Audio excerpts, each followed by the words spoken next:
Hello, my friend. Today I will tell you another long-forgotten legend. Close your eyes and let the magic transport you to Middle-earth. Our journey begins.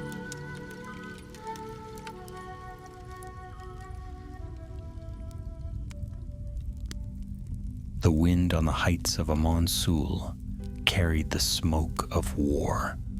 Long before the enemy's horns were heard, a black haze smudged the eastern sky, drifting in ragged curtains over the weather hills.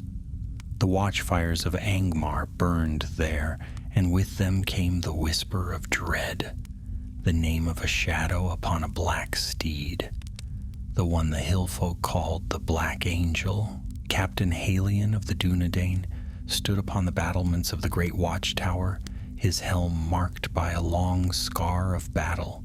Below him, the land rolled westward in waves of heather and stone, and beyond those ridges lay Fornost, the last hope of Arthedain. Behind him, in the tower's hall, a small casket rested upon a stone pedestal. Within it was the Palantir, the seeing stone of Ambience, one of the greatest treasures of the North Kingdom, and now the most perilous burden. Word had come swiftly. King Arvleg himself had fallen, and the lines defending the tower's flanks were broken.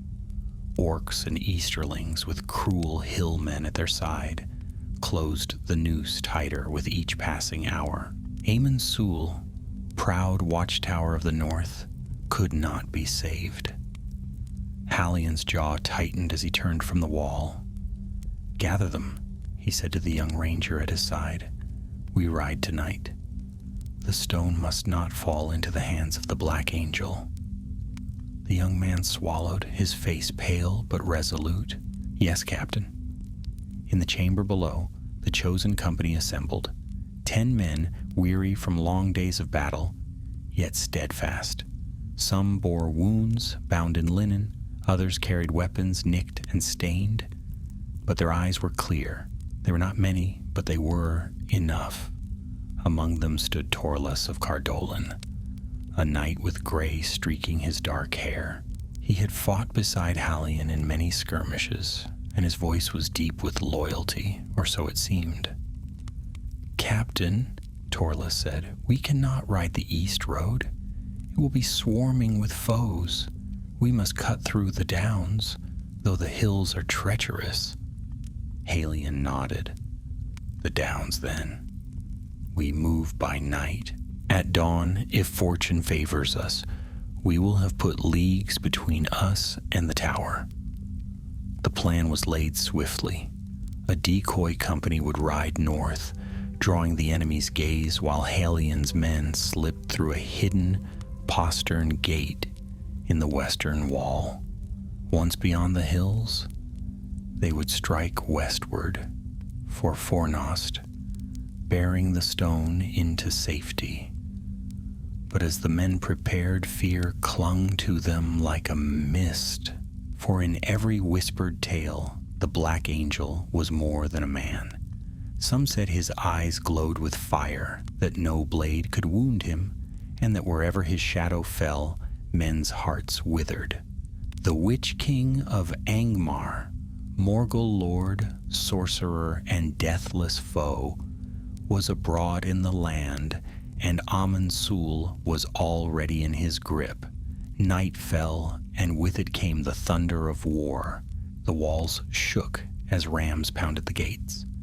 The cries of the dying echoed up the stairways. Yet in the confusion, Halion led his company into the blackness, slipping down the narrow postern stair to where the dark hills yawned open. Behind them, the tower blazed, its windows fountains of fire, its stones trembling as if in pain. They did not look back. To turn and see Ambience burn would be to lose courage, and courage was all that remained to them.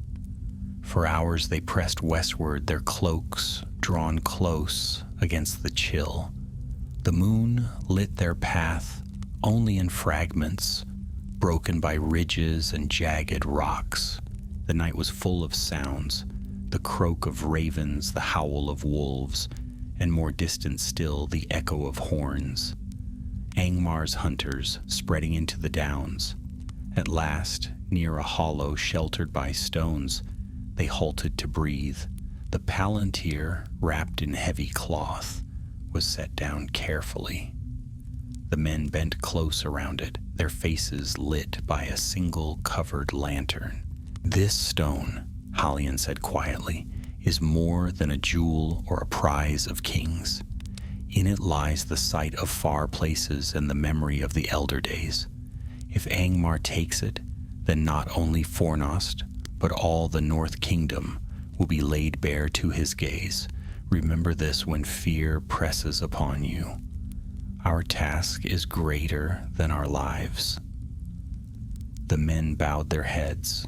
None spoke. Only Torles's eyes flickered toward the stone longer than the others. His hand tightened on his sword hilt, then fell away. No one marked it. Before dawn, the horns of Angmar came closer. Dark shapes moved upon the ridges, swift and silent. The company rose and pressed onward, but the chase had already begun. By mid-morning, their path crossed a shallow glen strewn with broken stones. There the first arrows hissed from the shadows, and cries in a harsh tongue split the air. The hillmen were upon them, wielding axes and spears. The rangers drew blades, forming a ring about the precious burden. Steel clashed on steel. Men fell, both friend and foe, and the air filled with the iron scent of blood. Halion's sword rang out as he cut a path through, calling his men to follow, but not all could escape. 2 of their company were cut down in the struggle, their bodies lost in the press. The survivors broke free and fled, gasping, stumbling, the stone still borne between them. Behind them the cries of pursuit rose again, louder and fiercer. Halion's heart clenched. They had barely begun, and already the price was heavy.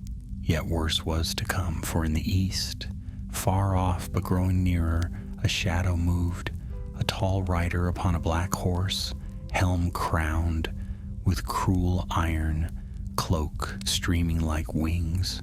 The Black Angel had taken the hunt into his own hands. The company stumbled through the rocky hollows of the Weather Hills, their breaths ragged in the cold morning air. Behind them the cries of the hillmen faded, but only for a little while. They all knew the pursuit would not end. Not when the Black Angel himself had entered the chase. Halion urged them on, though his limbs were weary and the weight of command pressed heavy upon him.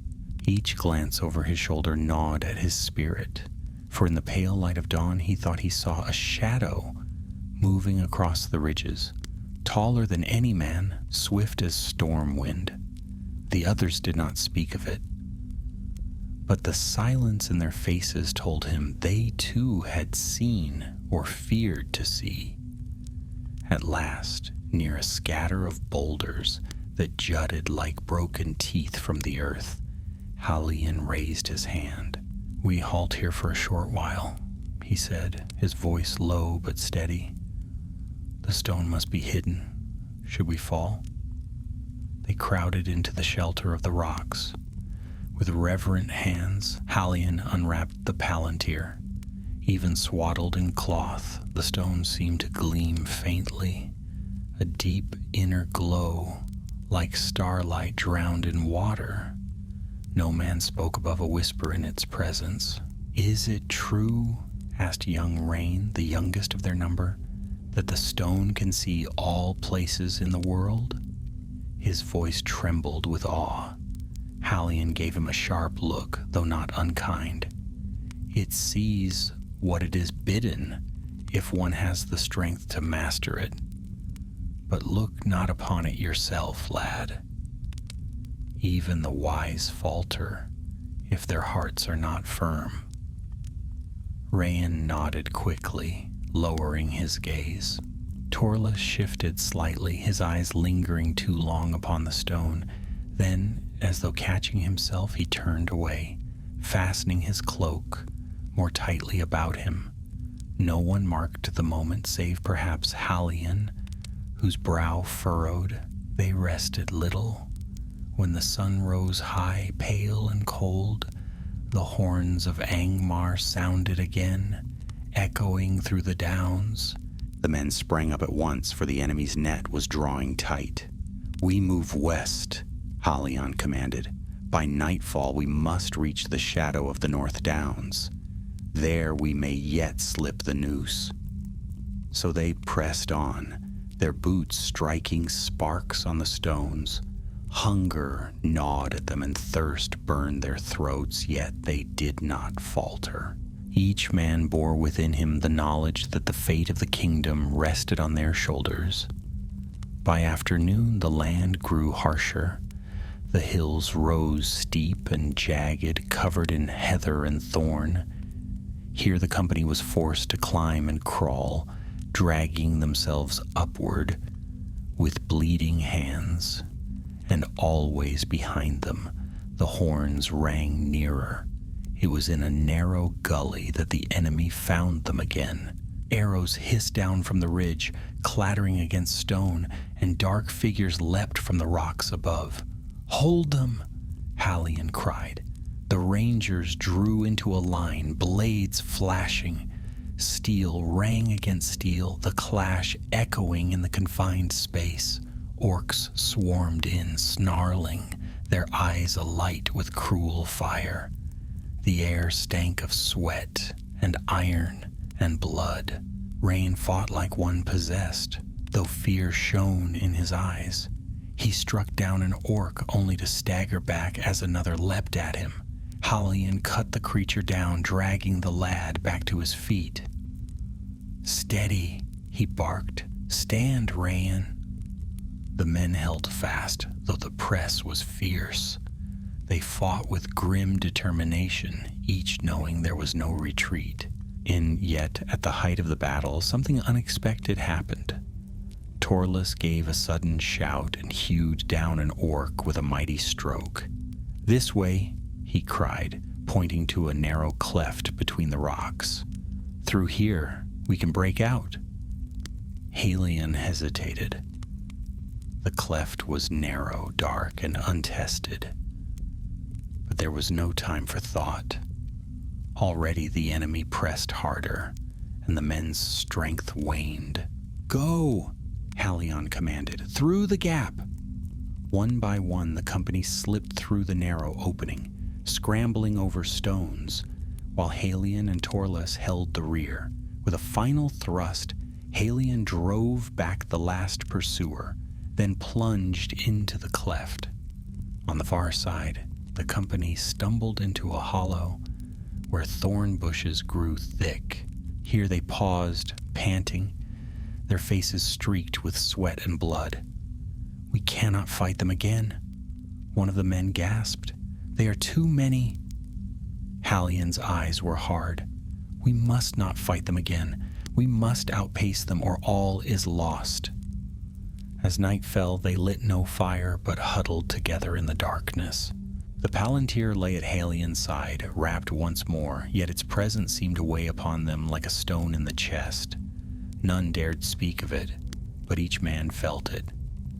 Sleep came fitfully, broken by distant cries and the howl of wolves.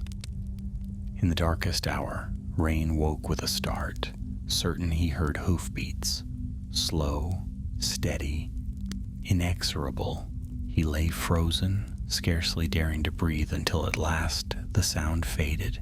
Yet the fear did not fade, for he knew, as did they all, that the Black Angel was still hunting. By dawn, their weariness was heavy, but Hallion urged them on. "One day more," he said. "If we can reach the downs before nightfall, we may yet see Fornost's banners." So they marched again. The land rose higher, the hills growing steep and jagged, but they pressed on with what strength they had left. It was near noon when disaster struck. From a rise ahead, the harsh cry of a horn split the air, and a band of hillmen surged down upon them, axes raised. The rangers braced themselves, but this time their strength was nearly spent. The clash was brutal and close, with no room for retreat. Men fell on both sides, and the hollow rang with shouts and the clash of steel. In the chaos, Halion caught sight of Torlas. The knight had drawn back from the fight, his hand pressed tight against his cloak, where the stone lay hidden. For a heartbeat, Halion thought, no, feared, that Torlas meant to break away. Then Torlas charged forward, his blade flashing, and cut down 2 foes in a single sweep. "To me," he cried, his voice strong. "To me, Dunedain." The rangers rallied, driving the hillmen back. At last the survivors fled, melting into the rocks. Silence fell.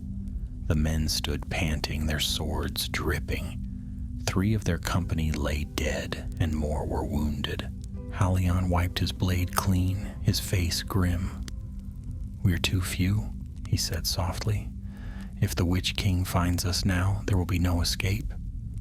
The men looked at one another, their faces pale, yet none spoke of surrender. In the far distance, upon the ridge, a figure appeared, tall, dark, motionless as stone. His helm gleamed faintly in the waning sun, and his cloak streamed behind him like black wings. The Black Angel had found them.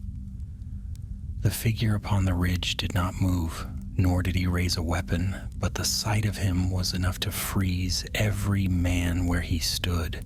His presence seemed to darken the very daylight, as though the sun itself shrank from his shadow. The company of Dunedain stood rooted to the earth, unable to speak, unable to breathe, for they knew without words who he was: the Witch King, the Black Captain, the Black Angel. It was said his eyes burned like coals behind the cruel iron helm, though none who lived long under his gaze spoke of it clearly. Even now at this distance, the men felt their courage wither. The younger ranger, Rayan, stumbled back a step, his sword trembling in his hand.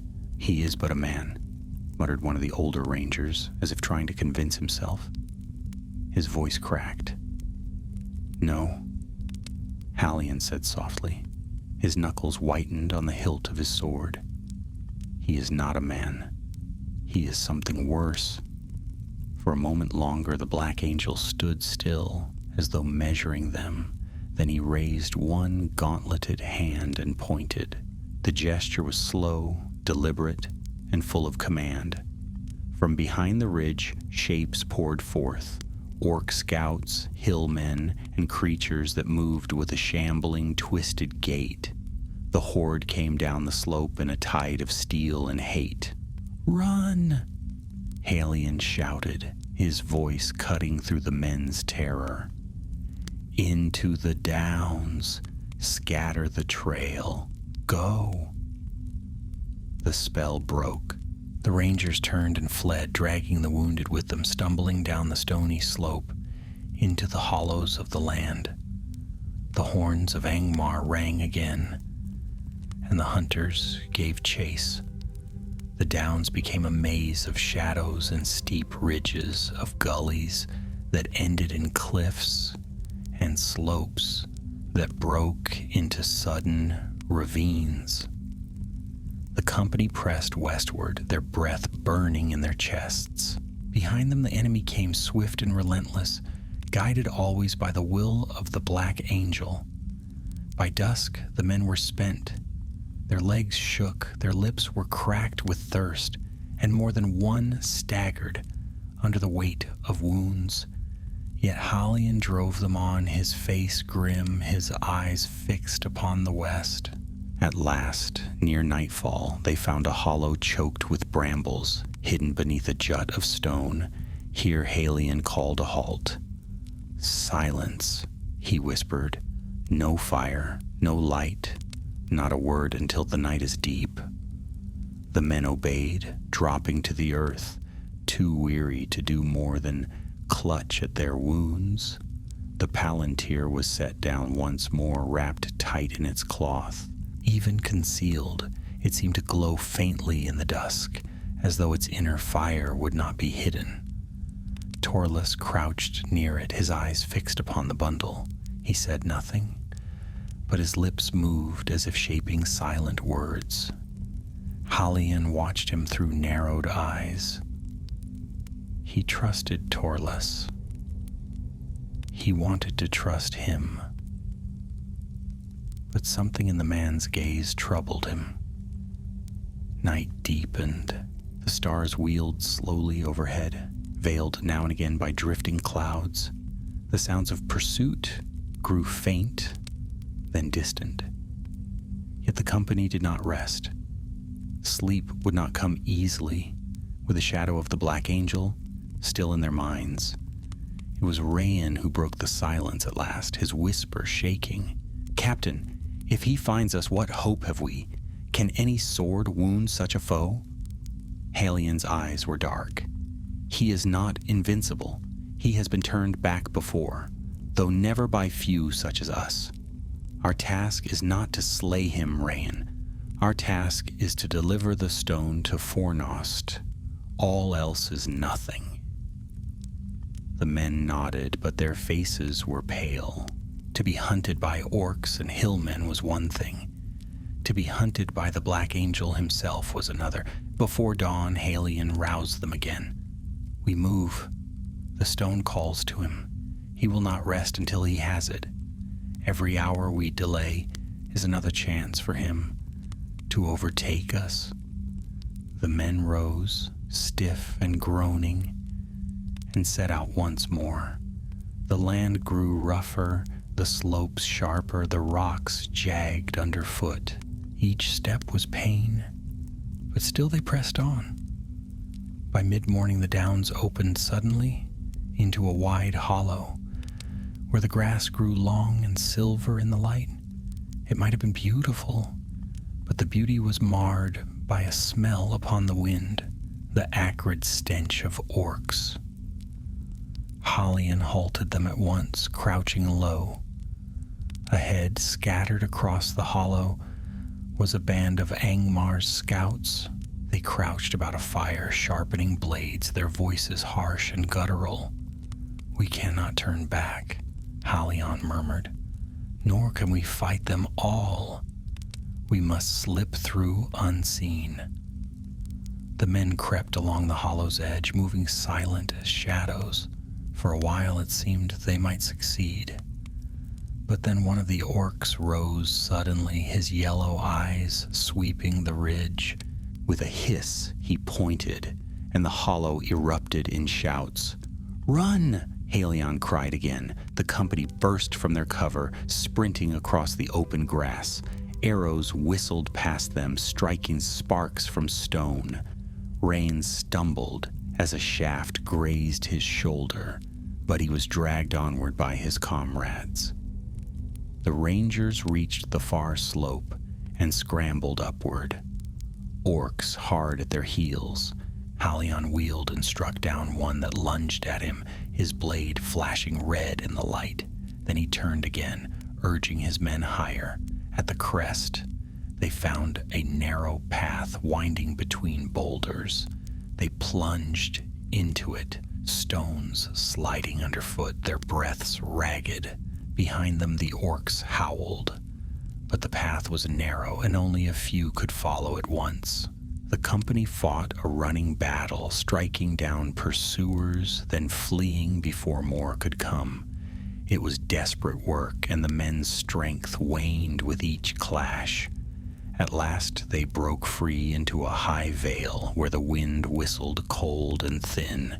Here they paused, gasping, bloodied, too spent to go farther without rest. Halion looked back. The path they had taken was empty for now, but in the distance upon a far ridge the shadow still moved. tall, dark, relentless. The Black Angel had not fallen behind. He had never fallen behind. Hallion's heart sank. The foe would not stop, not while the Palantir was in their keeping. The stone was a beacon drawing him on, and worse, Hallion feared that one among them might yet falter, not in courage, but in loyalty. For when he turned his gaze toward Torlus, he found the knight staring once more at the stone, his eyes dark with a hunger Hallion did not understand. And Hallion thought, if the Black Angel does not undo us, betrayal might. The morning sun rose pale over the North Downs, its light struggling to pierce the mist that clung to the hollows. The company of Dunedain, weary and bloodied, stumbled onward, though every step weighed upon them like stone.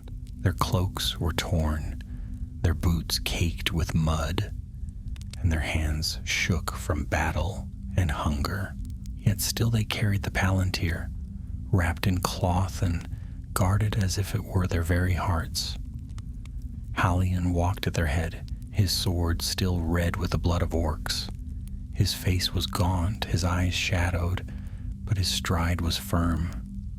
He knew despair would claim them if he faltered, so he did not falter. Behind him came Torlus, tall and grim, his dark cloak stirring in the cold wind.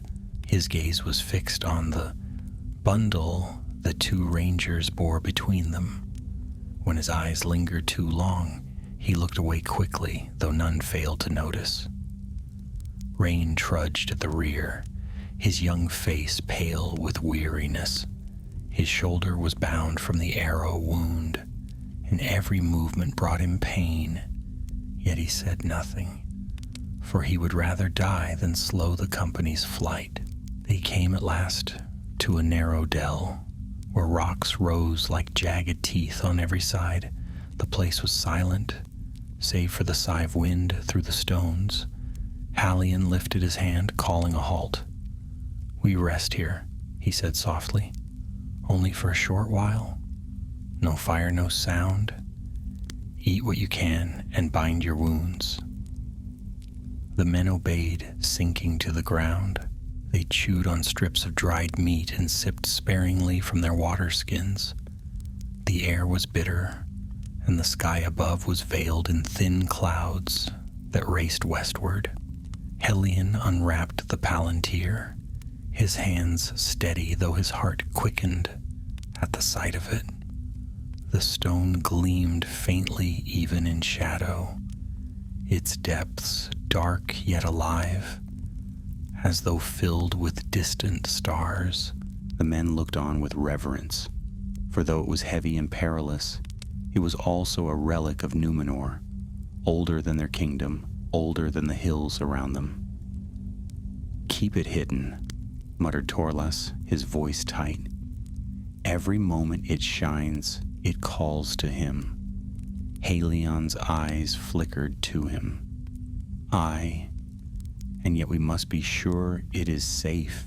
Would you have us carry a sack of stones, not knowing if it still lies within?" Torlus said no more, though his jaw clenched. They wrapped the Palantir again and set out once more, moving carefully through the dell. Yet they had not gone far when the sound of horns echoed faintly in the distance. The men froze, hearts pounding.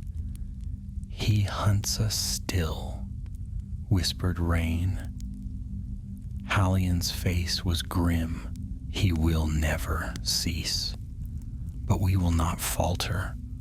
Come before the snare closes." They pressed on, their pace quickening. The land grew steeper, the rocks sharper underfoot.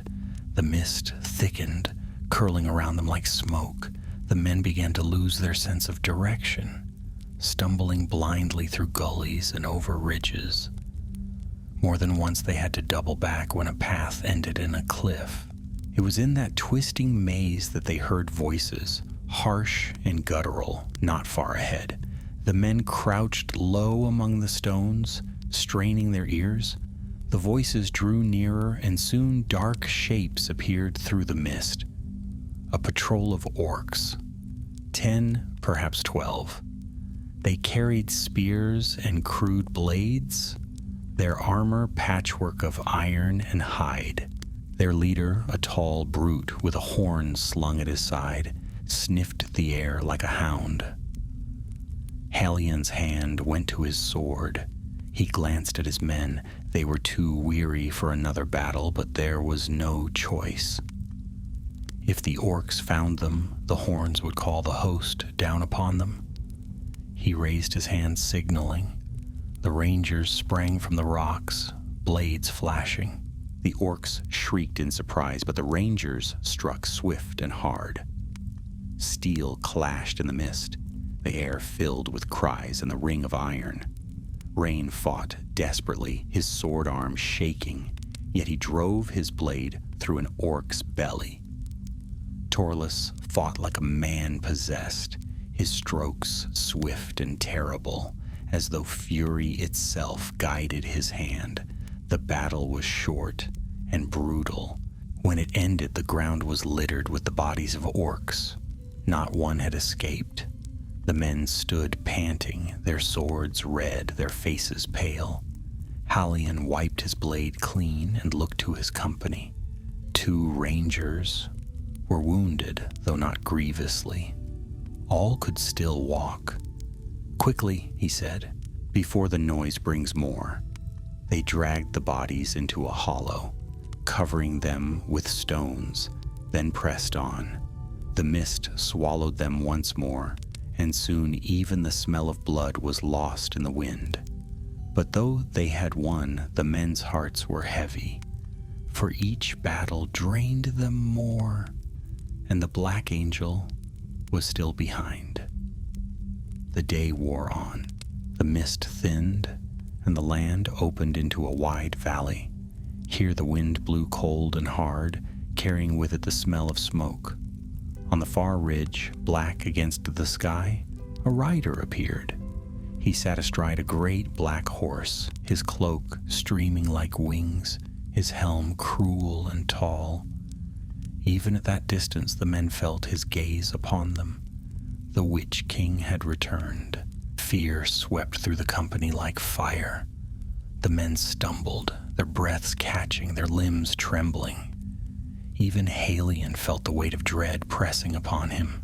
The Black Angel raised his hand. The sound of horns rose on the wind. Nearer now, and from the ridge poured a host of orcs and hillmen, their cries filling the valley. "Run!" Halion shouted. The rangers fled into the valley, their feet pounding the earth. Behind them the host came swift, the horns of Angmar echoing in the hollow. The chase was on once more. They scrambled over rocks, leapt gullies, stumbled through thorn and bramble. Their lungs burned, their legs quivered, but still they ran. Behind them the cries of pursuit grew louder, closer. It was then that Torlus, running beside Halion, spoke in a low voice. "Captain, we cannot outrun him. Not with the stone. He will find us no matter how far we flee." Halion shot him a sharp look. "Do you falter now?" Torlus's face was hard, but his eyes burned. "I say what all of us know. He is drawn to it. While we carry it, he will never lose our trail." Halion did not answer. His mind was a storm. Torlus spoke truth, and yet what choice did they have? They could not cast the stone away. To lose it was to lose all. The valley narrowed into a ravine, the walls steep and high. The men plunged into it, the sound of their steps echoing like thunder. At its end they found a cave, half hidden by brush. "Here?" Halion cried. Inside, they stumbled into the darkness, collapsing against the walls, gasping for breath.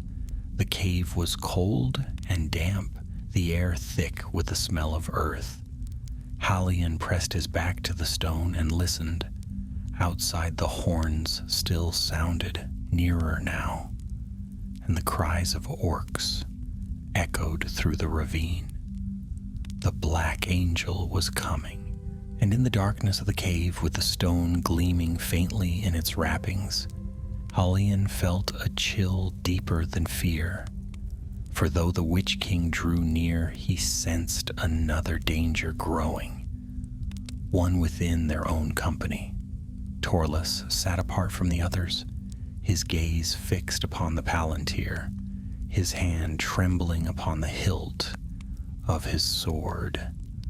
Halion's heart grew heavy, for he knew that before the night was through, he might face not only the Black Angel, but betrayal. The cave was a narrow wound in the earth, its mouth half veiled by tangled brush. Inside, shadows clung to the stone walls, and the air was heavy with the smell of damp moss and old soil. The rangers crouched low, their breaths shallow, straining their ears for every sound that came from beyond the ravine. Outside, the horns of Angmar rose and fell, cruel and cold, carried on the wind like the howls of wolves. At times they seemed close, as if the enemy marched right past the cave. At other moments they echoed faint and far, as though leagues away. The shifting of the sound gnawed at the men's nerves. Rain sat trembling near the entrance, clutching his sword with white knuckles. He could barely breathe, for he felt sure that at any moment a black helm and burning eyes would appear in the shadows beyond the brush. He dared not blink. Halion stood deeper in the cave, his hand resting lightly on the hilt of his blade. He did not crouch or tremble, but his gaze never wavered from the men around him. His thoughts weighed heavily, for danger pressed upon them from two sides. Without, the endless host of Angmar and their dread captain. Within, the unease that stirred in Torlus's eyes whenever they fell upon the bundle that held the stone. The palantir rested between two of the rangers, wrapped in many layers of cloth. Even so, it seemed to glow faintly, as though its hidden light strained against the wrappings. It pulsed like a heartbeat, a constant reminder that this was no ordinary burden, but a beacon to their pursuer. Torlus sat close to it, his cloak drawn about his shoulders. His face was turned away, but his hand never strayed far from the hilt of his sword. When the others were not looking, his gaze flicked toward the bundle with a hunger that was hard to disguise. Halion saw it, though he kept his silence. For a long time they waited in that cold dark, every heartbeat stretched thin by fear. No one spoke, not even in a whisper. The only sound was the drip of water from the cave roof, and the distant horns that rose and fell like a tide of doom.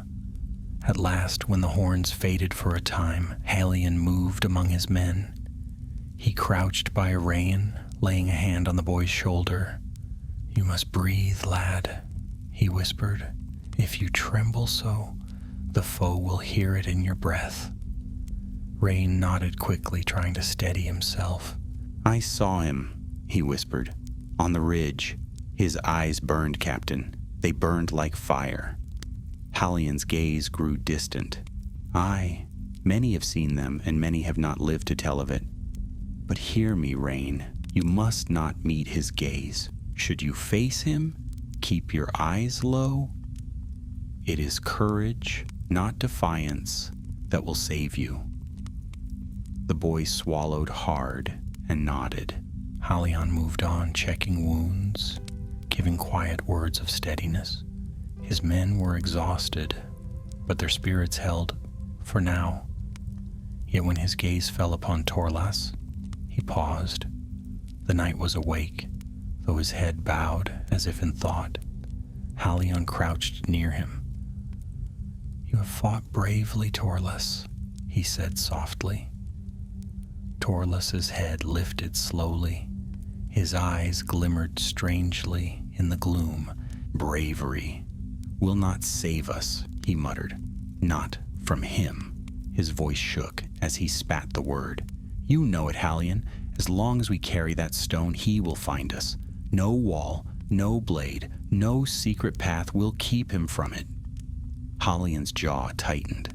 And what would you have us do, Torlus? Cast it into a pit? Leave it for him to find? That would be the end of all the North. You know this, but Torlus's eyes darkened. I know only that we march toward doom. Perhaps there is another way. Perhaps we could buy time for Arthedain, even if it meant surrendering the stone. The words fell like cold iron in the cave. A hush followed, broken only by the dripping water. Some of the rangers shifted uneasily, casting nervous glances at one another. Hallion's face hardened. Speak no more of surrender. That is treason, Torlus. The king himself entrusted us with this burden, and it will not be yielded while breath remains in us. Torlus said nothing.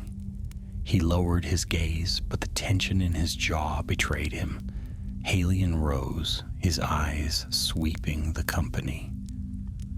Rest while you may, he said, his voice low but firm. When night deepens, we move again. We will not wait to be trapped here like quarry in a snare. The men settled into uneasy silence. Some closed their eyes, though sleep would not come. Others cleaned their blades or tightened their wrappings. Hallion remained awake, his thoughts troubled. He knew the enemy hunted them without pause, and he feared that Torlus's despair might prove as dangerous as any orc blade. Yet he could not bring himself to condemn the man outright. Torlus had fought bravely that none could deny. But Hallion felt the shadow of doubt growing within him, a shadow darker than night. Hours passed. The horns grew faint, then vanished altogether. The silence that followed was worse, for it meant only one thing. The enemy hunted now in silence, guided by the will of their master. When the moon was high, Hallion roused the men. Up, he whispered, we move. One by one the rangers rose, gathering their gear. The palantir was lifted once more, its weight seeming heavier with every league they carried it. They slipped from the cave like shadows, the brush whispering as they passed. The night air was bitter, filled with the distant cry of owls and the rustle of wind through heather. The company moved swiftly but silently, threading their way through narrow gullies and along the slopes of the downs. Their boots made little sound, but each man felt as though the very earth betrayed them. For a time it seemed they might escape unseen, but as they crested a low ridge, Rayan froze, his eyes wide. Captain, he whispered, pointing. Far below, in the hollow of the land, a dark host moved. Orcs and hillmen marched in long columns, their torches flickering like a river of fire, and at their head, astride his great black steed, rode the Black Angel. His cloak streamed behind him like wings, and his helm gleamed cruel in the torchlight. The Witch King had not lost them. He had never lost them. The men sank low to the earth, hearts pounding. Hallion's face was set like stone, though inside his heart thundered. He knows, whispered one of the rangers. He hunts by the stone's call. Hallion's jaw clenched. Then we will make him chase shadows. He drew from his cloak a small bundle, round, heavy, wrapped in cloth. The men stared. A decoy, Hallion said softly. We will fashion another stone from rock and iron. If he is drawn to its likeness, perhaps it will lead him astray, if only for a time. The men's eyes lit with a flicker of hope. At once they set to work, wrapping a heavy stone in cloth, binding it with cords of leather and shards of metal. In the dim moonlight, it looked near enough to the palantir itself. Torlus watched in silence, his eyes unreadable. When it was done, Halion turned to his men. "Two must carry this decoy and draw him from our trail. The rest will bear the true stone westward." The men fell silent, their eyes darting to one another. To carry the decoy was certain death. At last, Torlus stepped forward. His voice was low but steady. "I will take it." Halion's eyes searched his face. "You would risk this?" Torlus's jaw tightened. "Perhaps this is the only way I can serve. If I carry the false stone and he takes me for his prey, then you may yet reach Fornost." Halion studied him for a long moment.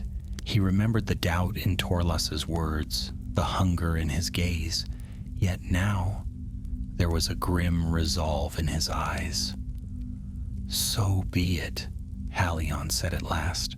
"But know this, Torlus. Whether you fall or prevail, your name will be remembered." Torlus inclined his head, his hand resting upon the bundle that held the decoy. The men clasped his arm in silence, one by one. Then, without another word, Torlus turned and slipped into the darkness, bearing the false stone. Halion watched him go, his heart heavy. For though Torlus walked with courage, Halion could not shake the fear that the Black Angel would see through the ruse, and that all their toil would be for nothing. And in the distance, faint but growing nearer, came the steady beat of hoofbeats. The hoofbeats came like a heartbeat in the earth, slow at first, then quicker, steady, relentless. The men froze where they crouched on the ridge, listening. No torchlight gleamed upon the slope, no cry rang out, but they knew what drew near. None but one rider moved with such dreadful purpose. The Witch King was coming. Halion signaled for silence. His men sank low among the heather, their cloaks blending with the dark earth. The true palantir lay in its wrappings against his chest, heavy as lead. Each beat of his heart seemed to call to it, as though the stone itself wished to leap from his arms and rush toward the Black Angel. Far below, Torlus moved swift and sure, carrying the decoy. His tall frame was clear against the pale grass, yet he did not falter. He ran not like a man fleeing, but like one who had accepted his doom. His dark cloak streamed behind him as he vanished into the folds of the land. "Will he buy us time?" whispered Rain, his young voice breaking. Halion's jaw tightened. He must. For a moment the world was silent, save for the wind and the distant horns. Then the hoofbeats grew louder, echoing off the hills. The Black Angel rode into view upon the hollow floor, his great steed a shadow among shadows. He halted there, his helm turning, as though scenting the air. Even at that distance, the rangers felt the weight of his gaze. Rain clutched his sword so tightly his knuckles turned white.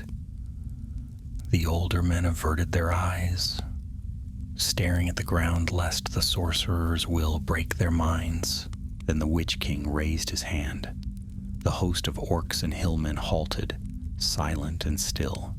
For a dreadful moment the world itself seemed to pause, and then, slowly, he turned his steed westward, toward Torlus. The host surged after him, a flood of iron and fire sweeping into the downs. The earth shook with their march. Torlus's figure disappeared into the mist, and with it went the tide of pursuit. The rangers did not move, scarcely daring to breathe. At last, Halion lifted his head. His eyes gleamed in the dim starlight. "Now," he whispered, "now we go." They rose as one, slipping silently from the ridge. The mist cloaked them as they made their way north, then west, threading narrow gullies and scrambling over rocks. The horns of Angmar faded behind them, swallowed by distance. Yet hope did not come. For though the Black Angel had turned from their trail, none doubted that he would return. His will was as tireless as the grave, and no decoy, no matter how cunning, could delay him for long. They marched through the long night, their steps heavy, their mouths dry with thirst. Twice they heard wolves in the distance, and once they stumbled upon the corpse of a fallen scout, twisted and broken. But no foe barred their path, and by dawn they had reached the lower slopes of the North Downs. The land here was wilder, the ridges steeper, the hollows deeper. Scrub and thorn choked the valleys, and the rocks were sharp underfoot. Yet to the weary rangers it seemed a land of refuge, for it lay closer to Fornost and the promise of safety. Halion called a halt in a hollow sheltered by a ring of stones. The men sank to the ground, their limbs trembling, their faces pale. "We must rest," Halion said. "An hour, no more. Then we move again." The palantir was set down carefully between them. Even swathed in its wrappings, it seemed to glow faintly in the dawn light. None spoke of it, but all felt its weight upon their hearts. Rain sat close, his head bowed, his breath ragged. He was but a boy still, though war had aged him beyond his years. His wound burned, and fear gnawed at his spirit. At last he looked up at Halion, his eyes wide. "Captain," he whispered, "what if Torlus falls? What if the Witch King sees through the ruse?" Halion's gaze was steady. "Then we run until our legs fail, and fight until our swords break. That is all we can do." The boy nodded, though no comfort came. When their hour was done, Halion roused them again. The men rose groaning, tightening their cloaks, hefting their blades. They set out once more, climbing the steep ridges of the North Downs. The sun rose higher, pale and thin, casting long shadows across the land. The air was cold, the wind sharp. By midday they reached a high pass where the land fell away on either side. From here they could see far to the west, rolling hills fading into mist, and beyond them, faint on the horizon, the gleam of banners. Fornost, a murmur rose among the men, low but fierce. Fornost, city of kings, still stood. Its walls gleamed pale in the distance, a beacon of hope. But the sight also brought fear, for between them and the city lay many leagues of open land, and behind them still hunted the Black Angel. Halion stood tall upon the ridge, his eyes fixed westward. "There," he said, "that is our goal. If we reach Fornost, the stone will be safe, and perhaps, the Witch King may be driven back." The men straightened, their strength renewed by the sight. Fornost was near, but their joy was short-lived. From the eastern slope of the pass came a horn blast, long, cruel, echoing across the downs. The men froze. On the ridge below, dark shapes swarmed, orc scouts, their eyes gleaming, their blades flashing. They had been found. "Form ranks," Halion cried. The rangers drew their swords, their backs to the stone, their faces grim. The orcs surged up the slope with snarls and shrieks, their black banners flapping. The clash came swift and fierce. Steel rang against steel, cries filled the air. The rangers fought like cornered wolves, their blades flashing bright. Rain struck down an orc, his face pale with terror, yet burning with resolve. Hallion's sword cut a path through the press, his voice rising above the din. Yet they were outnumbered. For every foe that fell, 2 more came. The men's strength waned, their breaths ragged, their arms heavy. Then, from the north, a new sound rang out, the clear note of elven horns. The orcs faltered, snarling as arrows hissed through the air. Shafts of silver light struck true, felling the foremost. From the ridge above, elven archers appeared, their cloaks shimmering, their bows drawn. The rangers stared in awe as the arrows fell like rain, scattering the orcs. The creatures shrieked and fled, vanishing into the gullies. Silence fell, broken only by the wind. Hallion lowered his blade, his chest heaving. He looked up to the ridge where the elves stood, tall and fair, their eyes bright as stars. The leader stepped forward, his voice clear. "We are sent from Linden to aid the sons of the Dunedain. Long have we watched the north, and long have we marked the shadow that hunts you." Hallion bowed low. "You came in the hour of our need." The elf's gaze turned westward toward Fornost. "Your road is not yet safe. The Black Captain still hunts. But we will walk with you a while, and our bows will speak when the hour comes." Hope stirred in the hearts of the weary men. For now at least they were not alone, but as Hallion gathered his company to march once more, he knew the truth. Elves or no, arrows or no, nothing could bar forever the path of the Black Angel.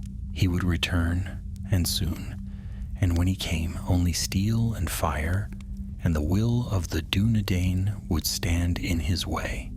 The elves moved like spirits through the downs, their steps silent upon the stones, their cloaks shimmering with the shifting of the light. To the weary eyes of the rangers, it was as if the shadows themselves had risen to shield them.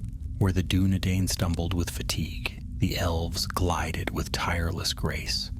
Hallion felt a measure of relief, yet not comfort.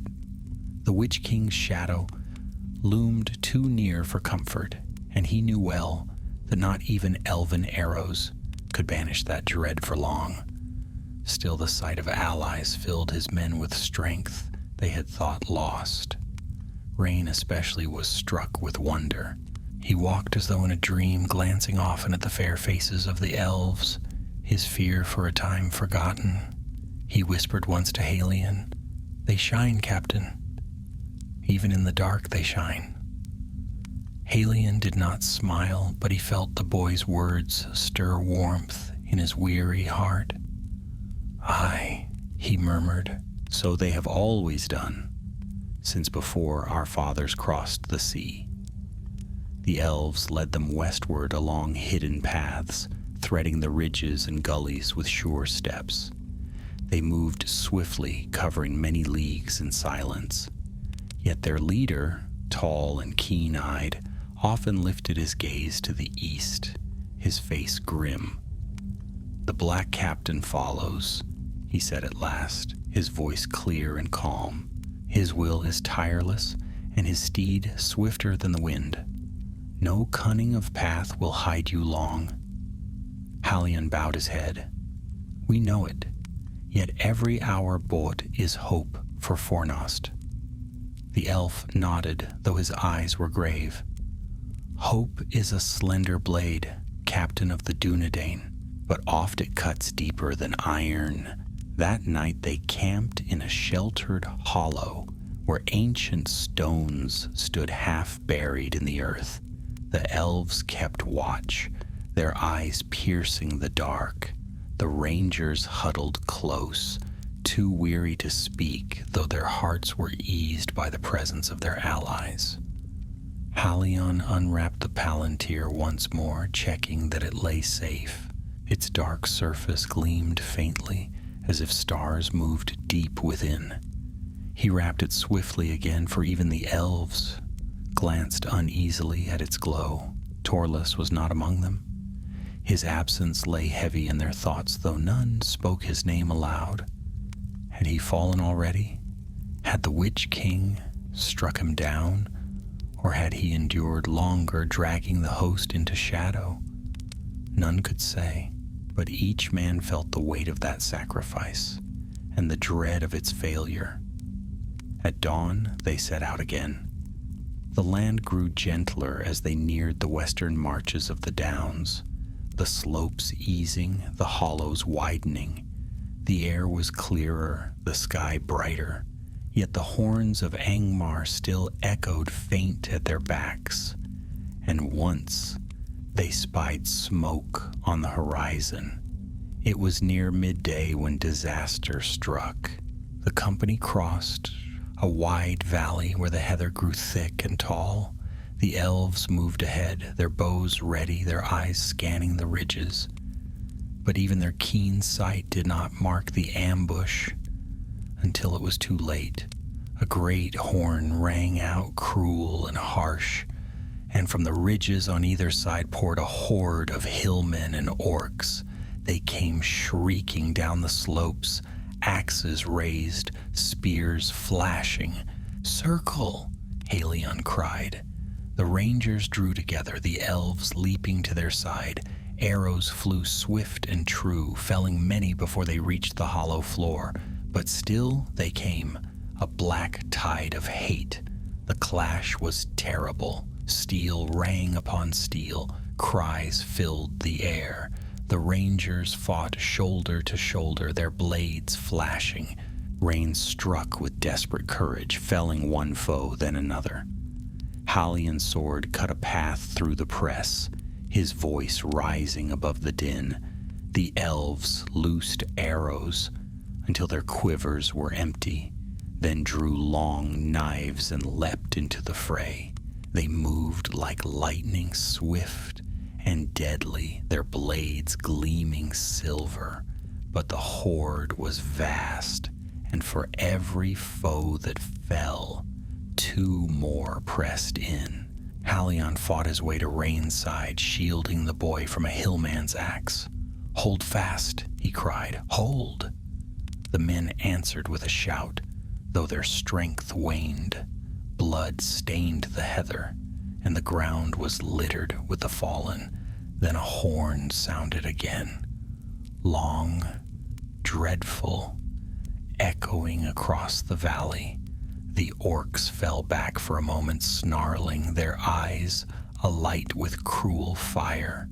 The rangers stood panting, their swords dripping, their limbs trembling. From the eastern ridge, a rider appeared, tall, dark, terrible. His cloak streamed behind him like wings, his helm cruel and gleaming.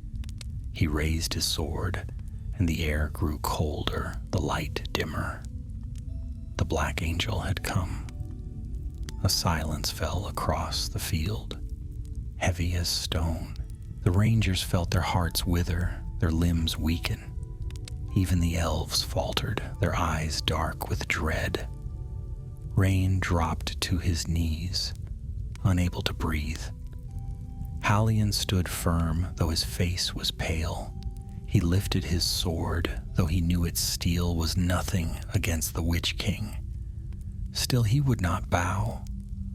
The Black Angel's voice rang out, cold and cruel, echoing like iron upon stone. "The stone is mine. Yield it, and I may grant you a swift death."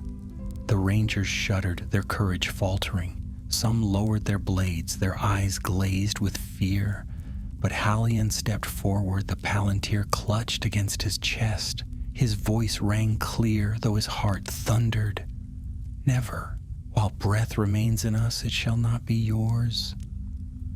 The Witch King laughed, a sound like the grinding of stone. He raised his sword high, and the host surged forward once more. The battle was joined anew, fiercer than before. The elves struck swift, their blades flashing, their voices raised in song that shone bright against the dark. The rangers fought like wolves, their desperation lending them strength. Rain rose with a cry, his fear burned away in fury. He struck at the foe with all his might, his young face fierce. But the black angel did not move. He sat his steed upon the ridge, his burning gaze fixed upon Halion. Slowly he lowered his sword, pointing it straight at the captain of the Dunedain. Halion felt the weight of that gaze press upon him like a mountain. His knees shook, his breath caught. Yet he clutched the palantir tighter, forcing himself to stand. The Witch King spoke again, his voice low, dreadful. I see you, Halion, son of Hador. I see your fear. The stone calls to me, and through it I see all. You cannot flee. You cannot hide. Your doom is sealed. Halion's vision blurred, the world spinning. Darkness pressed at the edge of his sight. He swayed, his strength failing. Then a hand gripped his shoulder, steady and strong. It was Rain, his young eyes blazing with courage. "Stand, Captain," the boy whispered fiercely. "Stand." Halion's strength returned like a breath of wind. He lifted his sword once more, his voice ringing. "Dunedain, stand with me." A shout rose from the men, fierce and defiant. The elves answered with their song, clear and bright. The tide of battle swelled again, and though the black angel's shadow loomed over them, still they stood, unbroken. For in that moment, though doom was certain, courage burned brighter than fear. And the Witch King, watching from the ridge, lowered his sword, his burning eyes narrowing. He had not yet won. The clash raged in the hollow until it seemed the very earth would split with the weight of battle. Orcs fell shrieking beneath elven blades, and hillmen were driven back by the grim fury of the Dunedain. Yet still the tide pressed in. The cries of the wounded rose, mingling with the harsh clang of iron and the hiss of arrows. Halion fought at the center, the palantir bound against his chest, beneath his cloak. Each strike of his sword was measured, each cry he gave steady and clear, though his heart thundered as if it would break his ribs. He knew the Witch King's gaze was upon him, heavy as chains, though the dark rider did not descend from the ridge. The black angel sat astride his steed, tall and unmoving, his helm gleaming cruel in the shifting light. His cloak streamed about him, and his burning eyes never left Halion. His very stillness was more dreadful than a charge, for it was as though he had all the time in the world and need only wait for his prey to collapse. Rain fought close at Halion's side, his face pale but his eyes fierce. He stumbled more than once, his wound slowing him, but each time he rose again, striking down those who pressed too near. There was no fear left in him now, only a desperate will to live and to protect. The elves moved like light among the shadows. Their blades flashed silver, swift and graceful, and their voices rose in song even as they fought. The song was high and fair, carrying words the rangers did not understand. Yet its sound cut through the dread that clung to them like frost. But the enemy was too many. For every orc that fell, another took its place. The rangers' arms grew heavy, their breaths ragged. Blood ran into the grass, and the heather lay trampled beneath the dead. Halion knew they could not hold. "Fall back," he shouted. "To the western slope! Rally to me!" The men obeyed, moving slowly, step by step, their blades raised. The elves formed a wall before them, covering the retreat with swift strikes. Arrows hissed from the ridge, felling more foes, but still the tide surged. At last the company reached the foot of the slope, stumbling over stones and roots. Halion looked up, measuring the climb. If they could gain the crest, perhaps they could escape into the gullies beyond. But the path was steep, and the enemy pressed too close. "We climb," he said, his voice hoarse. "Now, before they close the noose." The men began to scramble upward, dragging the wounded, their boots slipping on the loose earth. Halion stayed at the rear with two of the elves, cutting down those who leapt to seize them. Rayan fell once, his strength failing, but Halion caught his arm and hauled him up. "On your feet, lad," he cried. "The crest is near. Move." The boy staggered upward, gasping, his face white with exhaustion. Yet he climbed, his eyes fixed on the light above. The enemy followed close, their cries filling the hollow. Arrows hissed past, striking the earth, biting into stone. A hillman leapt at Halion, axe raised, but an elven blade flashed, felling him before the stroke could fall. Step by step, the company gained the crest. At last they reached the top, panting, bloodied, their strength nearly spent. They stumbled into a narrow gully on the far side, the slope shielding them from the press of foes. For a moment there was silence. The enemy did not pursue into the gully. The rangers sank to the ground, gasping, their faces pale with relief and dread. Halion lifted his head, his eyes searching the eastern ridge. The Witch King still sat upon his steed, tall and still, his gaze burning through the mist. He had not moved. He did not need to move, for he had seen, he had marked them, and Halion knew with dreadful certainty that their time was running short. The elven leader came to his side, his fair face grim. "He does not strike," he said softly. "He waits. He waits for the moment when your strength fails, and then he will fall upon you. That is his way." Halion nodded, his jaw tight. "Then we must not falter." The elf's gaze fell upon the bundle at Halion's chest. "That stone burns in his sight like a beacon. It is your doom and your duty both. Were it not for that burden, you would have lost him long ago." Halion's hand pressed against the wrappings. "Then I will carry it until I fall. Fornost must not be blind." The elf inclined his head. "So be it." The company rose again, weary but unbroken. They followed the gully westward, moving as swiftly as their wounds would allow. The sun sank lower, shadows lengthened, and the sky grew red. At twilight they reached a high ridge, and there they halted. Before them lay the plains of Arthedain, rolling and wide. And far in the distance upon its hill gleamed Fornost, pale in the fading light. The men murmured in wonder, their hearts lifting at the sight. "There," Halion said, his voice low but steady, "there lies our goal. Another day's march, and we will be within its walls." Rain's eyes filled with tears. "Fornost," he whispered, "we have almost made it." But the elf beside them did not smile. His gaze turned eastward, and his voice was grave.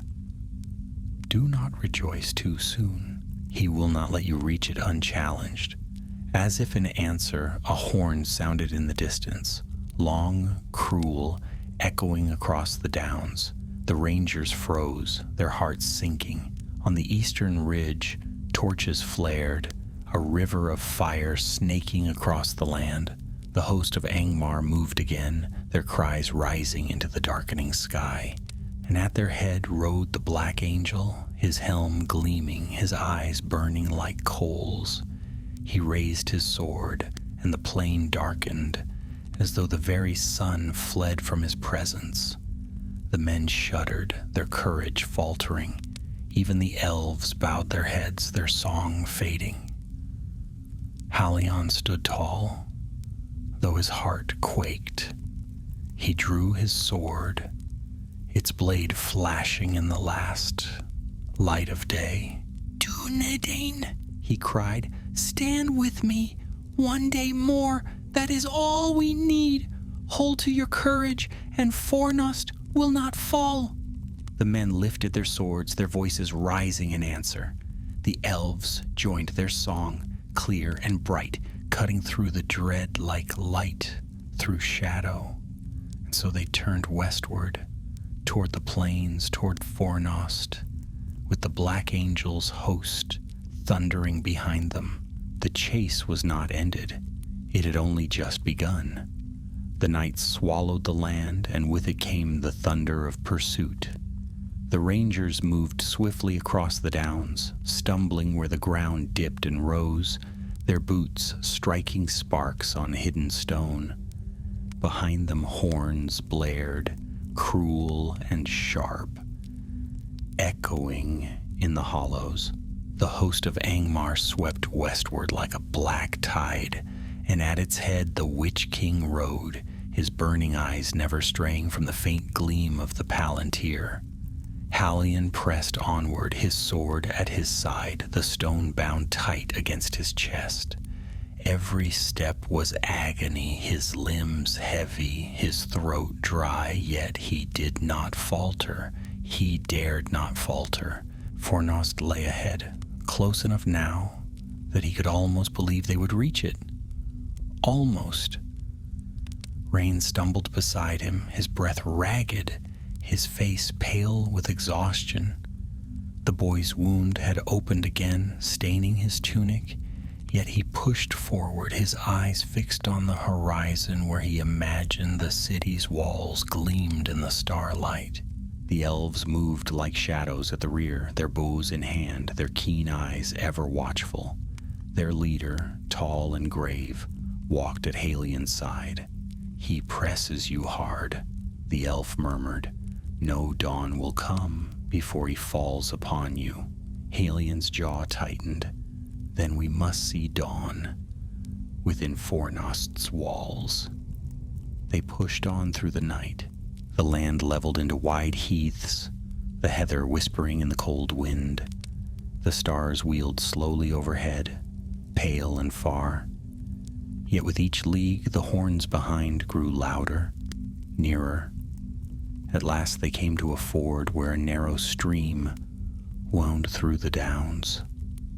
The water gleamed faint in the starlight, cold and swift. The men waded across, their boots slipping on the stones, their breaths steaming in the chill air. On the far side they sank to their knees, too weary to rise at once. Halion stood over them, his sword drawn, his eyes fixed eastward. "Rest your legs," he said, though his own trembled. "But keep your ears open. He is near." And near indeed he was. No sooner had the men settled than the sound of hoofbeats came again, slow and steady, echoing across the water. The hairs on Rain's neck rose, and he clutched his sword with shaking hands. From the far bank, a figure appeared through the mist, tall, terrible, wrapped in black, astride a great steed that snorted fire. His helm gleamed cruel, his cloak streamed like wings. The Witch King had found them. The men froze, their hearts withering. Even the elves fell silent, their song stilled. The air grew cold, the stars dimmed, and a shadow deeper than night spread across the ford. The Witch King raised his hand and his voice rang out cruel and commanding. "Yield it. The stone is mine. None may deny me." Hallion's men trembled. Some lowered their blades, their eyes clouded with despair. Rain fell to his knees, gasping as if the very air had been stolen from his lungs. Hallion himself swayed, the stone burning against his chest, as though it longed to leap into the dark rider's hand. His vision blurred, his strength waned. For a dreadful moment, he thought he would fall, and all would be lost. Then the elven leader stepped forward, his voice rising in song. The sound was clear and fair, ringing against the shadow like silver bells. His words were in the tongue of the Eldar, bright and strong. The Witch King's helm turned toward him, and for a moment the air shuddered with cold. But the song did not falter. It rose higher, brighter, driving back the weight of despair. Hallion straightened, his breath returning. He raised his sword high, his voice ringing. "Dúnedain, stand with me, for Arthedain, for Fornost." The men rose with a cry, their courage rekindled. Even Rain staggered to his feet, his eyes fierce despite his wound. The Witch King lowered his hand. His voice came again, a hiss like steel upon stone. "You cannot flee forever. Every step you take I see. Every breath you draw I hear. You are mine." Then he wheeled his steed and vanished into the mist, his host sweeping past on the far ridge. But his words lingered, heavy as chains. The company did not linger. With new strength, they pressed westward, stumbling through the heaths, their breaths ragged, their hearts pounding. All through the night the horns echoed behind them, sometimes near, sometimes far. At times they thought they had shaken pursuit, only for the sound to rise again, cruel and mocking. The Witch King toyed with them, pressing them to the edge of despair, never striking fully, always waiting. By dawn, they had reached the edge of the plains. The land stretched wide before them, rolling fields fading into mist, and there, upon its hill, stood Fornost, pale and fair in the morning light. The men gasped at the sight. Their strength surged anew, their hearts lifted. They had almost reached safety, but the horns rose again, louder now, closer than ever. The host of Angmar had circled the downs and now poured onto the plains, black banners streaming, weapons flashing. The Witch King rode at their head, his cloak dark against the rising sun. Hallion's face was grim. "One more march," he said, his voice hoarse but steady. "One more stand. If we reach the gates, the stone will be safe. Whatever comes, we must not falter." The men lifted their swords, their voices fierce despite their weariness. The elves knocked their last arrows, their eyes bright as stars. And so they marched onto the plain, the walls of Fornost gleaming before them, the Black Angel's host thundering behind. The final chase had begun. The plain stretched wide and bare, the morning sun spilling across it in pale gold. The grass bent low in the wind, rolling like waves before the company as they staggered westward. Fornost gleamed faint in the distance, its walls pale upon the hill, its banners shining like stars. To the weary eyes of the rangers, it seemed a dream, so close, yet far as the moon. Behind them came the sound of doom. Horns brayed cruel and sharp, echoing across the plain. The thunder of feet and hooves shook the earth. The host of Angmar swept forward in a black tide, orcs and hillmen surging like wolves on the hunt, their cries rising into the sky. and at their head rode the Witch King, tall and terrible, his cloak streaming like wings. His helm burned with cold light, and his sword gleamed like fire quenched in shadow. Halion did not look back. He could feel the enemy's gaze burning against his shoulders, heavy as iron, but he dared not falter. The Palantir pressed against his chest, hot as if aflame, its unseen glow calling to its master. Each step was pain, yet he forced his legs to move. Fornost, he whispered under his breath, his eyes fixed ahead. Only Fornost. The men stumbled beside him, their faces pale with exhaustion. Rain clutched his sword in a trembling hand, his wound bleeding afresh, yet he kept pace, his eyes alight with desperate fire. The elves moved swift and sure at the rear, their bows drawn, their voices low in song. The song was soft now, a thread of silver in the wind, yet it steadied the hearts of all who heard. The enemy drew closer. Arrows hissed past, striking the earth, shattering against stone. The rangers raised their shields, though few were left, and pressed on. At last they reached a rise where the plain dipped low on either side. Halion halted, his breath ragged. "Here we make our stand," he said. "We cannot outrun them to the gates. We hold here until the walls of Fornost see us. Then we move again." The men gathered on the rise, forming a tight ring. Their blades gleamed, nicked and stained with old blood, but their grips were steady. The elves took position on the slopes, their last arrows ready. The host of Angmar poured across the plain, their cries shattering the morning calm. Orcs surged up the slope, their spears thrusting, their axes flashing. Hillmen leapt with cruel shouts, their blades red with old blood. The clash came swift and fierce. Steel rang upon steel, cries filled the air, and the ground shook with the weight of battle. The rangers fought shoulder to shoulder, their swords flashing, their shields splintering. Halion stood at the center, his voice rising above the din, calling orders, steadying his men. Rain fought like one who had nothing left to lose.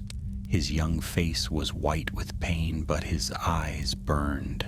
He struck at the foe with wild strength, felling one then another, though his arms shook and his breath came ragged. The elves loosed their last arrows, each shot true, each strike felling an orc or hillman before it could reach the ring. When their quivers were empty, they drew long knives and leapt into the fray, moving like light, swift and deadly. But the enemy was countless. For every foe that fell, two more pressed forward. The slope ran red with blood, the air thick with cries and the stink of iron. And then the horns sounded again, long and cruel. The host parted, and upon the plain below rode the Witch King. His steed reared, black and terrible, its eyes alight with fire. The Witch King raised his sword, and the air grew cold. The sun dimmed, and a shadow deeper than night spread across the rise. The men faltered. Their blades shook, their knees buckled. Rain fell to the ground, gasping as though the very air had been stolen from him. The elves bowed their heads, their song faltering. The Witch King's voice rang out cold and cruel. "Yield the stone, yield it, and I may spare your lives." Halion stood tall at the center, the Palantir pressed against his chest. His sword hung heavy in his hand, his limbs trembling beneath the weight of dread. The stones seemed to burn him, drawing his strength away. He swayed, his vision blurred, his breath failing. The Witch King laughed, a sound like the grinding of stone. "You cannot resist. Your doom is sealed. The stone calls to me, and through it I see all. Give it and be free of your torment." The men shuddered, their courage withering. Some lowered their blades, their eyes glazed with despair. Halion staggered, sinking to one knee. He felt the stone pulse against him, a heartbeat not his own, a whisper in his mind. "Give me to him. I am his. You cannot keep me."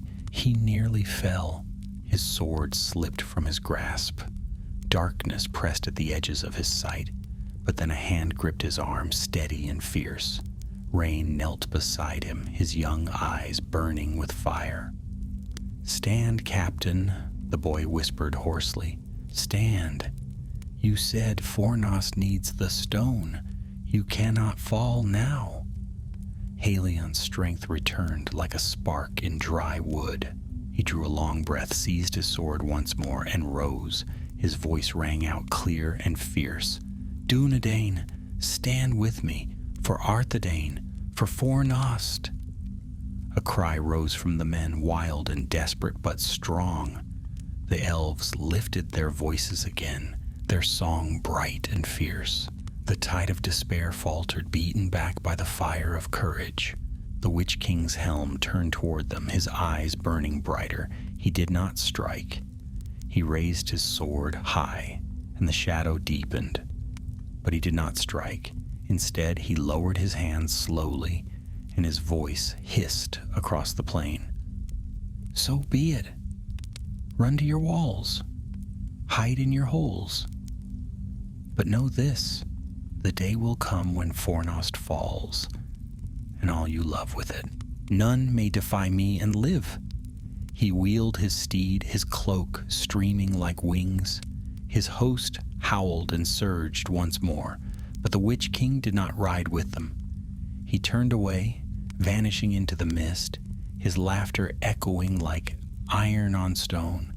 The rangers pressed on, stumbling down the slope, fighting as they went. The elves covered their retreat, swift and deadly, their knives flashing. Step by step, the company broke free of the press, their path opening toward the city.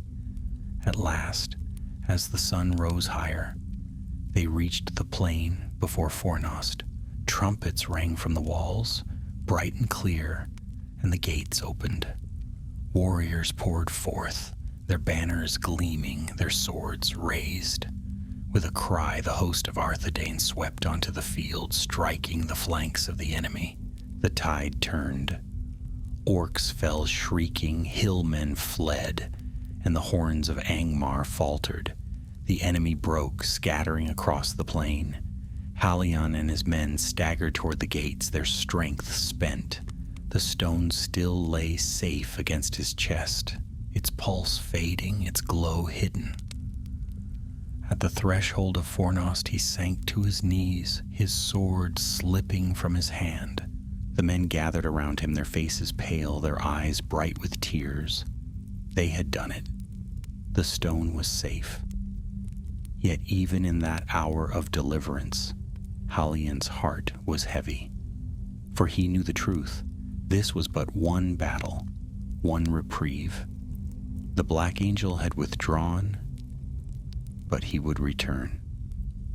And when he did, no wall, no sword, no song would keep him from his prize forever.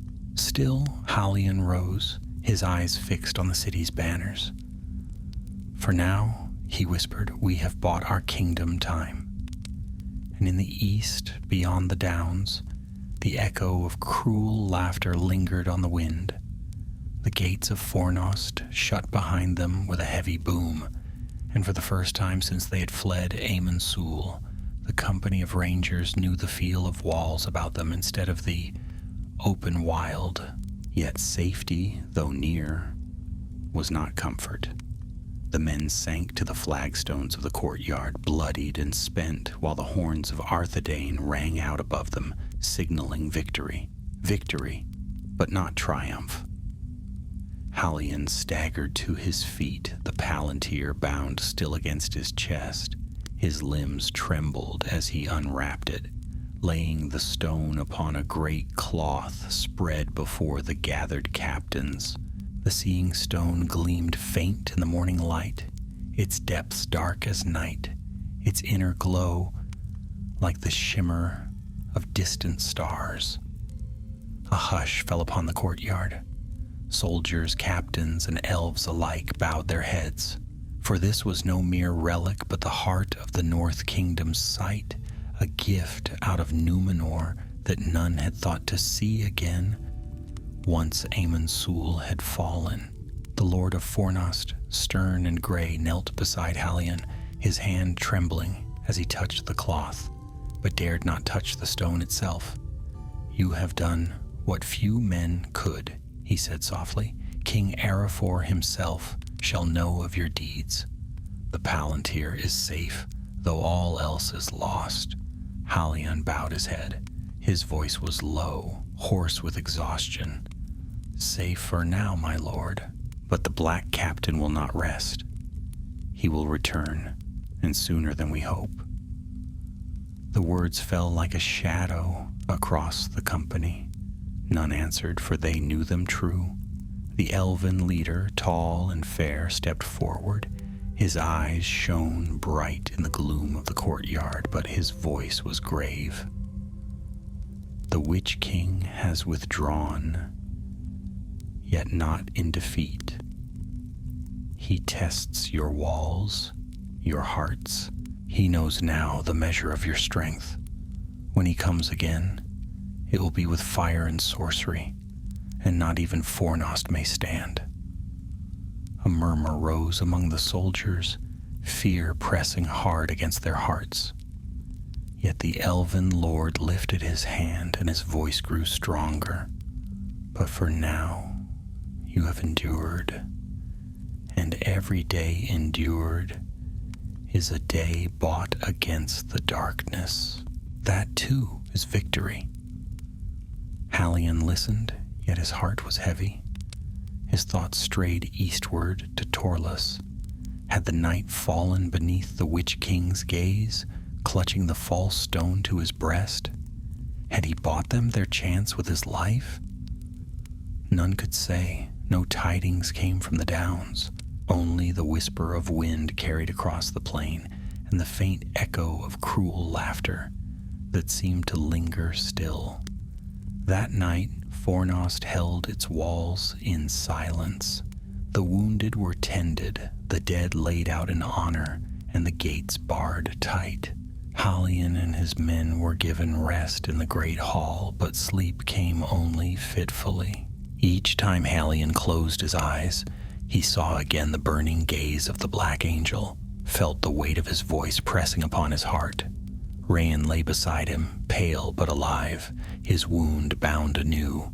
The boy whispered in the dark, "We made it, Captain. We saved the stone. Fornost is safe." Halion turned his head, meeting the lad's weary eyes. "Aye," he said softly.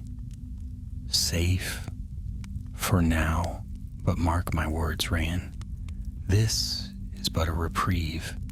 He will come again, and when he does, he will not turn aside." Rayan swallowed hard, his face tightening. "Then we will be ready." Halion did not answer, for he knew readiness was no shield against such a foe. Still he laid a hand upon the boy's shoulder, steady and firm. "Sleep while you may. Tomorrow we stand again." And so the night passed, long and heavy. The city held its breath, its watchfires burning bright upon the walls. The host of Angmar had fallen back into the east, but all knew they lingered near, gathering strength, waiting for the word of their captain. When dawn came, pale and cold, Halion rose and stood upon the battlements. He looked eastward across the plains, his eyes searching the mist. Far away beyond sight, he felt the Witch King's gaze upon him, still cold and cruel, waiting. The Black Angel had not been defeated. He had only withdrawn, biding his time. Halion's hand clenched upon the stone of the battlement. His voice was low, meant for none but himself. "You will return, and when you do, I will be here." Behind him the city stirred. Soldiers marched, captains spoke in low voices, banners rippled in the wind. Fornost was alive, defiant still. Yet in the hearts of all who had faced him, one truth lingered. The Witch King of Angmar, the Black Angel, was not gone. He was a shadow upon the land, a storm gathering strength. And one day, whether in years or in generations, he would rise again, and his hand would stretch across the north until all lay beneath his shadow. But for now, for this one dawn, the stone was safe. For now, the kingdom endured, and in the tale of the Dunedain, the name of Halion and his company would be remembered. The few who fled the fire of Amon Sul, who carried the Palantir through darkness and dread, who defied the Black Angel upon the open plain and lived to see Fornost's gates. So the story closed not with triumph, but with survival, and with the grim knowledge that the war was far from ended. Yet survival itself was no small victory, for in Middle-earth, when shadows gathered, sometimes the smallest light was enough to hold them back. And in that hour, though the Black Angel's shadow stretched far, the flame of the Dunedain yet burned.